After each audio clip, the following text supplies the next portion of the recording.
کارە ساتە دڵتەزێنەکانی سەر ڕێگەی خانەقین کەلار و نەشیاوی ئاوی پاڵاوگەکەیان گرنگترین ئەو داواکاریانەیە کاوڵاتیانی خانەقین دەیخەنە بەردەستی حکومەتی هەرێمی کوردستان داوا دەکەن مەترسیەکانی بەردەمی خەڵک و دانیشتوانی شارەکەیان چارەسەر بکەن.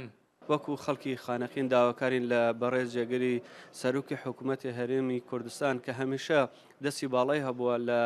خزمەتکردنی خەڵکی کوردستان کۆمەڵی پرۆژەش لەم بارەوە پێشکەش بە شاری خانەقین بکات. لەوانە ڕێگای خانەقین کەلار کە ڕێگایکی بۆتە ڕێگای مەرگ و ڕۆژانە خەڵکتیا ئاچێت و دانەکەی بەڕێز جێگری سەرۆکی حکوومەت بۆ گەرمیان لەم دوایینە ئیشێکی جوانی کردووە و دەستخۆشی لەکەین کە لە گەرمیان چەند پرۆژەیەکی خسۆسەکارەوە ئێمە وەکو خەڵکی خانەقین هیوادارین ئەوانیش چاوێ بپەخشێن بەم شارە بە خانەقین و بکرێ بۆمان پێشنیار بکرێ بۆمان نەخۆشخانەیەکی تر نەخۆشخانەی خانەقین لۆدێکی زۆری لەسرە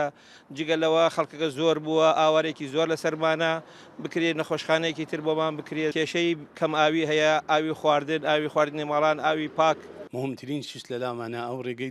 ڕێگەی کەلارە کەلار خانەقین چونکە چەند حادث و چەند ڕوودا لەورە یعنی و مەشاکل فرەبیە. لەگەڵەوەی حکومەتی هەرێمی کوردستان ماوەی 3 ساڵە بە قەیرانێکی سەختی دارایی تێپەڕ دەبێت